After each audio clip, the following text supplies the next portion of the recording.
bajo crecimiento y alta inflación. Ese es el escenario macroeconómico que vive nuestro país. Cifras que no son para nada del gusto del gobierno ni tampoco de los empresarios, quienes además se enfrentan en la discusión de la reforma laboral y también de la futura simplificación que tendrá la reforma tributaria. Queremos analizar el momento de la economía nacional y para eso nos acompaña Carlos Massad, expresidente del Banco Central. Carlos, muchas gracias por estar nuevamente en el programa. Un gusto estar aquí, Nicolás. Carlos, usted durante esta semana en una entrevista dijo que la desaceleración en Chile va a durar 1 o 2 años más. ¿Esa es la conclusión que tiene después de que el Banco Central confirmara que Chile creció solo 2,2% en el primer semestre?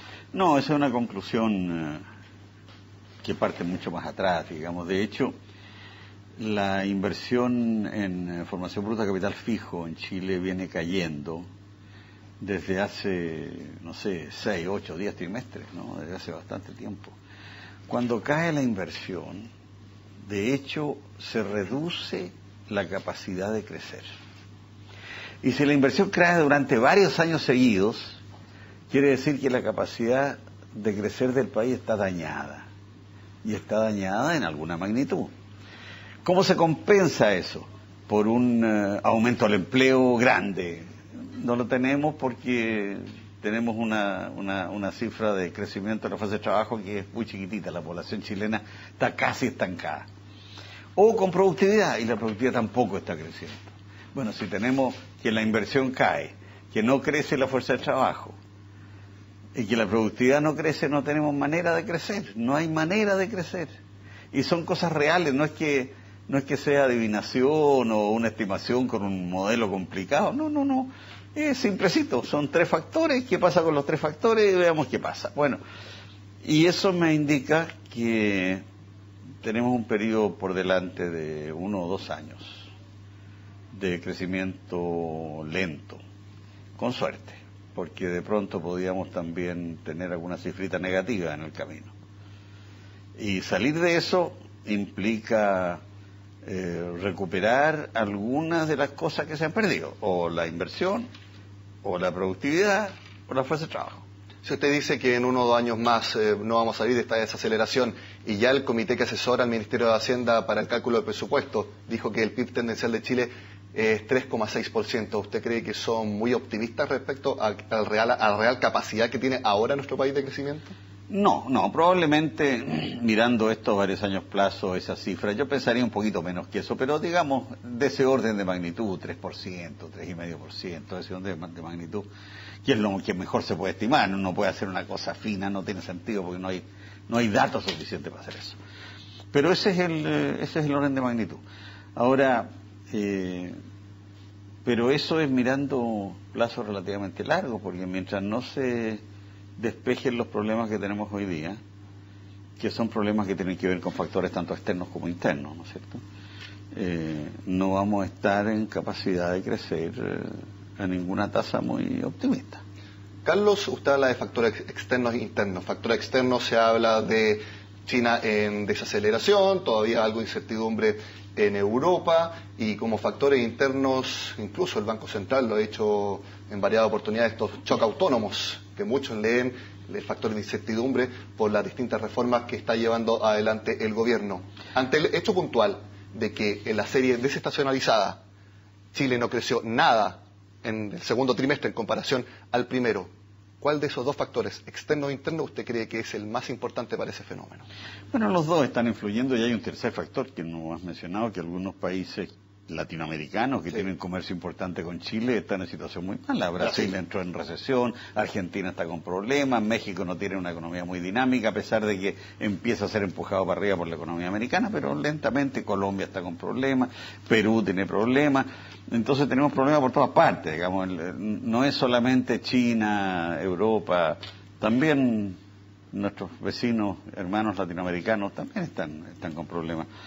Entonces es natural que nosotros estemos con un grave problema, pero eso se complica más por las incertidumbres que se han generado en los últimos meses en relación con varias reformas que están en proceso de estudio y otras que se anuncian como tales y que generan incertidumbre. Y eso significa que proyectos de inversión que estaban disponibles para ser comenzados pronto, no se comenzaron. Pero la buena noticia de eso es que están ahí esos proyectos y que en algún momento se podrán comenzar cuando se despeje la incertidumbre. Sí, más adelante tocaremos el tema de las reformas, pero precisamente el tema de la inversión. Usted dice entonces que hay proyectos que están ahí y que solamente falta un pequeño empujón para que se concreten. ¿Usted cree entonces que quizás a fines de este año o quizás en el próximo ya comencemos a ver cifras de crecimiento de la inversión que, como usted decía, llevamos 8 trimestres seguidos en contracción y lo reflejaba en la formación bruta de capital fijo, que solamente en el segundo trimestre en maquinaria y equipos cayó 16 puntos? Exactamente, sí, esas son las cifras. No, yo creo que se va a demorar un poquito más en volver el ánimo de la gente. El consumo no ha sufrido tanto, ¿eh? El consumo está sosteniéndose, no a tasas muy estimulantes, pero sosteniéndose. El problema lo tenemos en la inversión, ahí eso está cayendo a tasas, como veíamos, que son complicadas para la economía nacional, que nos hacen perder capacidad para crecer, digamos. Ese es el problema que tenemos por delante. De modo que yo no creo que esto venga muy rápido, por eso pienso que tenemos por delante un periodo de 1 a 2 años de crecimiento lento. ¿Usted cree que muchos han dicho, de manera de hipótesis, de que el sector privado, los empresarios estarían retrasando estas inversiones como una manera de presionar al gobierno con la reforma que llevan? Otros han desmentido. ¿Usted cree que haya pasado algo de eso? ¿De que los privados hayan solo reaccionado su temor quizá a las reformas que están en curso? No, yo no creo en el maquiavelismo, no. Yo creo que eso es pasarse películas, digamos. Ahí lo que hay es que hay efectivamente incertidumbre y la gente está preocupada de saber qué pasa con sus inversiones y qué va a pasar si invierte ahora. Está preocupada la gente y eso no se puede negar, es una realidad concreta. Uno podrá estar en desacuerdo con que sea así, pero es así, digamos, y eso es una realidad. Pero no creo que eso sea una acción maquiavélica de grupos organizados que quieren desde el lado de la derecha desestabilizar al gobierno. Probablemente haya unos cuantos que piensan eso, pero creo que los problemas son más reales que imaginarios. Además del tema de la reforma, ¿usted cree que el clima político que hay actualmente está siendo más negativo y eso empeora el asunto en vez de mejorarlo? Hemos visto en los últimos días esta discusión sobre la dupla Rodrigo Valdés y Jorge Burgos, que el gobierno dicen que es un mito, que se intenta desestabilizar al gobierno. ¿Cómo ve usted ese tema? Hombre, yo soy suficientemente viejo para ver que los problemas políticos que tenemos ahora no son nada comparados con los que hemos tenido en el pasado, pero nada. Efectivamente, a partir del año 90 hemos tenido una situación política muy espectacular, en el sentido de una paz muy grande, una continuidad de gobierno solo interrumpida en un periodo breve, bastante larga, continuidad de política. Hemos tenido una situación muy favorable. Pero eso en parte es el hecho que estábamos tratando de recuperar la democracia después de un periodo de dictadura, teniendo al dictador como comandante y jefe de las Fuerzas Armadas. Eso no es ninguna broma, eso no es una tarea fácil hacer eso, pero se hizo, y se hizo muy bien. Una vez despejada esa incógnita, entonces ya las fuerzas políticas se sienten un poco más libres para generar la discusión tradicional en la economía chilena sobre estas cosas. Pero esto no es nada comparado con lo que teníamos hacia fines de los 60, los 70, nada. Para los que somos más viejos sabemos que esto es una situación casi ejemplar comparado con la larga historia política de Chile. Lo que sí hemos perdido un poco es lo que uno llamaba la amistad cívica. Es decir, cuando los grandes próceres políticos en el Parlamento discutían ácidamente proyectos con visiones muy distintas y muy imperadas en ideología, terminada la sesión salían juntos a tomarse un cafecito, a conversar cómo resolvían sus problemas, eran amigas la familia, había una forma de entenderse que hoy día se ha perdido. ¿Usted dice que se ha perdido la amistad cívica entre oficialismo y oposición o dentro del oficialismo? Entre todos, hombre, entre todos se ha perdido la amistad cívica. No es una cuestión solo oposición versus gobierno, no, esto es una cosa más cultural, por decirlo así, en términos nacionales, digamos. esa amistad cívica se ha perdido, hay desconfianza, ya no hay la cosa de que una vez que termine la discusión seguimos siendo amigos. No hay esa cosa, como que hay desconfianza, como que se percibe que el otro tiene una chita debajo del poncho, que a lo mejor la tiene, pero que se despejaría mucho si pueden conversar más. Aquí la cosa es dejarse de niñería y conversar como gente. Bueno, conversar sin desconfianza. Precisamente conversar es lo que haremos en el segundo bloque de esta conversación con Carlos Mazad a la vuelta de esta pausa acá, en Agenda Económica. Seguimos en Agenda Económica conversando con el expresidente del Banco Central, Carlos Mazad. Carlos, este miércoles el Senado aprobó en general la reforma laboral y ahora se pasa nuevamente a la Comisión de Trabajo para ver las indicaciones que todos esperan con muchas ansias. Y un punto central es, efectivamente, si es que se va a permitir o no el reemplazo con trabajadores internos durante una huelga. ¿Usted es partidario de esa medida? Absolutamente. Porque cualesquiera que sean las circunstancias, no se puede hacer que un pequeño grupo de personas paralice una empresa que le cause daño a todo el país. Pensemos, por ejemplo, en el metro. Un pequeño grupo de personas puede paralizar el metro. Y el metro paralizado significa afectar a millones de personas. Entonces, ¿cómo puede eso permitirse que ocurra sin alguna forma de resolverlo? No puede ser. Yo creo que es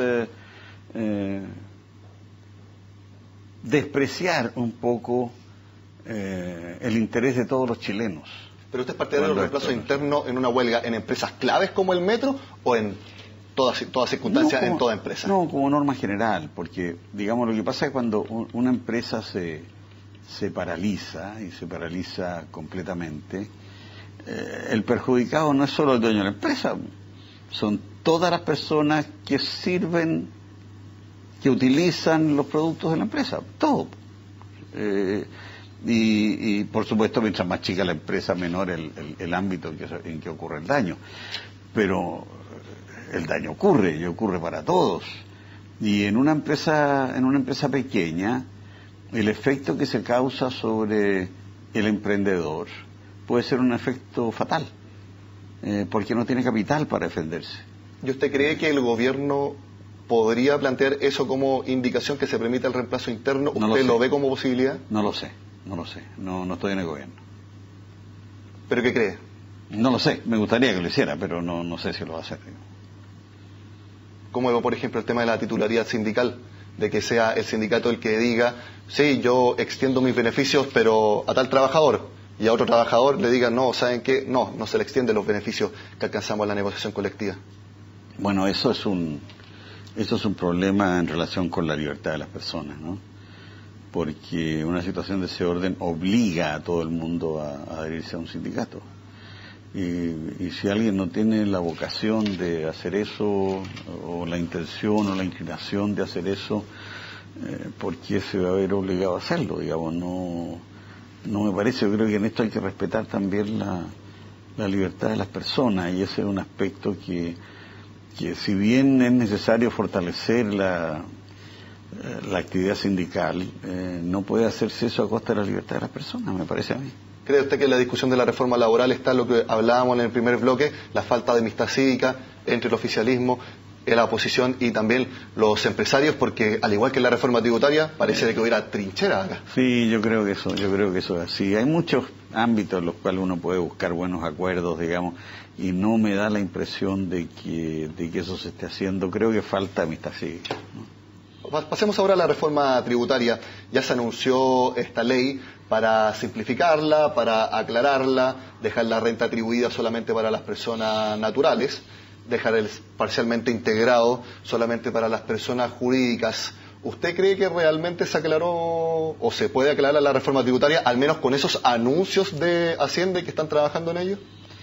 Oye, pero hablemos en chileno, digamos. Esta cuestión de si es integrado, si no es integrado, renta atribuida, la gente no lo entiende. ¿Qué significa renta atribuida? Que si una persona, por ejemplo, tiene acciones de una empresa y esa empresa tiene una utilidad que no distribuyó, esa utilidad en su proporción correspondiente se le asigna a los ingresos de la persona que tiene la acción. Se la entiende como atribuida. Claro, se le asigna como si lo hubiera obtenido la persona que tiene acciones y se le calculan sus impuestos sobre esa base. ¿Ok? Eso es lo que se llama renta tributal. Bueno, ¿cómo se va a hacer eso?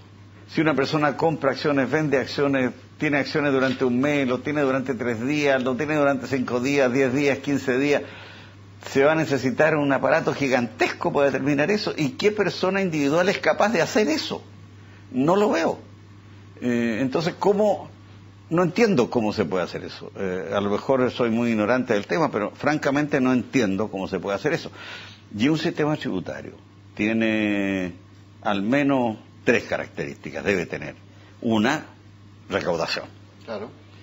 La segunda, orientación, es decir, orientar las actividades de las personas en las direcciones que señala el bien común, digamos, definido por la actividad del Estado. Y la tercera, la redistribución del ingreso. Esas 3 facultades. Bueno, ¿cómo va a orientar la acción de las personas un sistema que nadie entiende?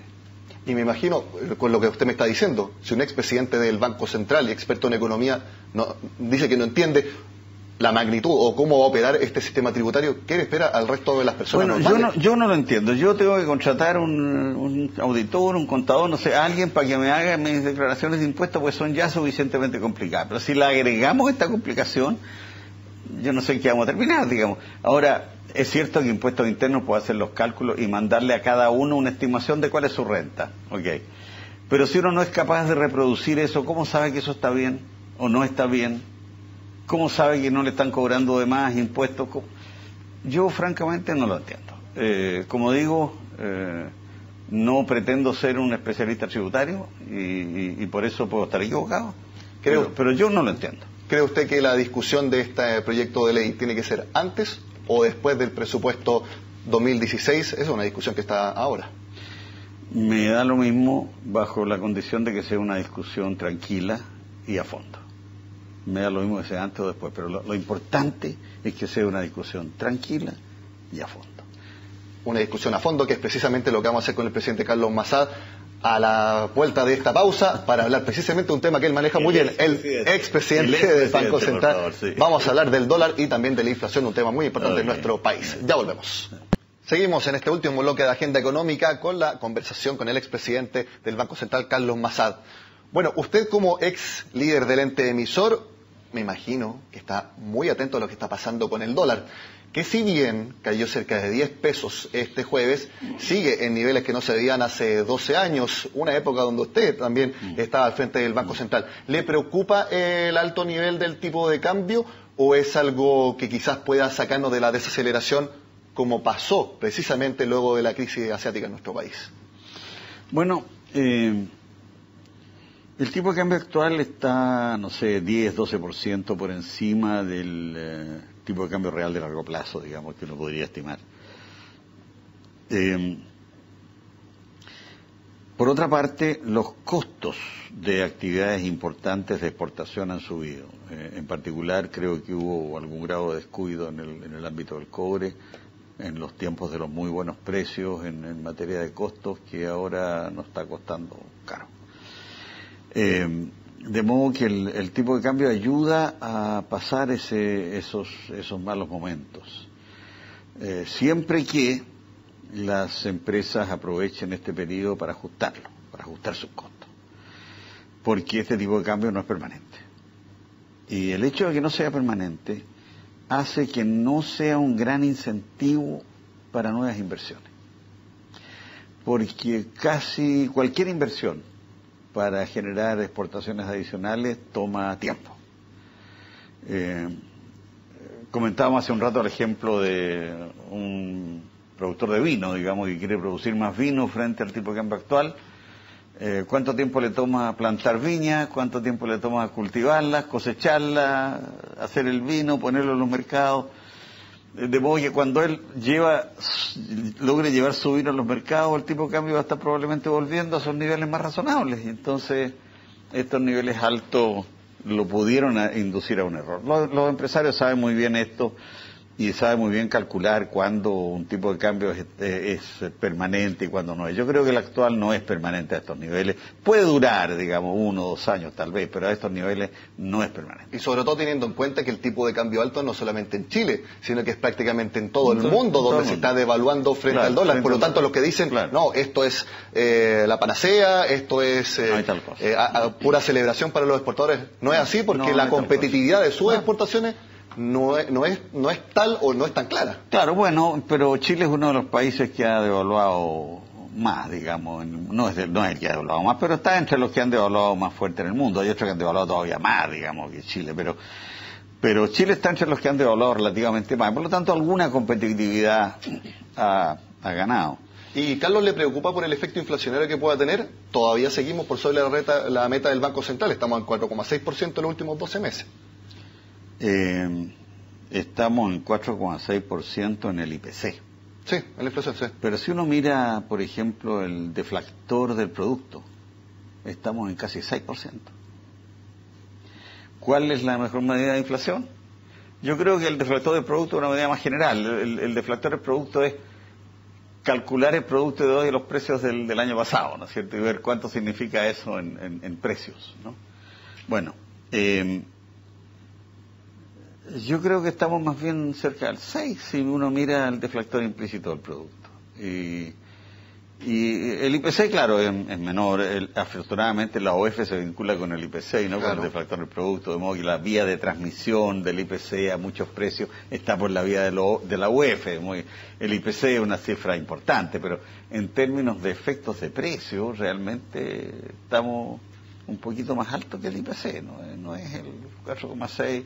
Yo creo que está más cerca del 6, digamos. Pero es preocupante el efecto que pueda tener el dólar en la inflación y quizás algunos hablan de que el Banco Central podría estar pensando en intervenir, quizás no en este nivel, pero sí cuando el dólar supere los 700 pesos, que es lo más probable. Bueno, el Banco Central siempre ha señalado que se reserva el derecho de intervenir cuando los precios en el mercado no reflejen los fundamentos del mercado. Y algo de eso puede haber en el dólar hoy día, digamos, de modo que puede haber alguna razón para intervenir en el futuro. Pero yo no recomendaría al Banco Central intentar fijar el tipo de cambio a un determinado nivel, porque somos demasiado chicos para eso, digamos. No tenemos suficiente poder como para poder fijar el precio del tipo de cambio. No lo tenemos. Ni aunque el Banco Central se gaste todas sus reservas, no tenemos la posibilidad de fijar el precio del tipo de cambio. Entonces, estamos, por decirlo así, condenados a flotar. Y como la actividad económica no se recupera, ¿también usted descartaría un alza de la tasa de interés? Sí, bueno, ahí estamos en el juego complicado de esta inflación, ¿no es cierto?, en que tenemos una economía débil y una inflación creciente. La economía débil apuntaría a bajar la tasa de interés, la inflación creciente apuntaría a subirla. Bajar la tasa de interés tendría otro efecto, digamos, de subir más el tipo de cambio. Yo no sé si hay alguien que pueda reclamar contra el tipo de cambio y que esté diciendo al mismo tiempo que hay que bajar la tasa de interés, porque no puede reclamar contra un tipo de cambio alto, si además pide que baje la tasa de interés, porque eso hace subir más el tipo de cambio. Bueno, yo creo que lo que cabe mirar un poco es que estamos en un riesgo inflacionario, sin duda estamos en un riesgo inflacionario.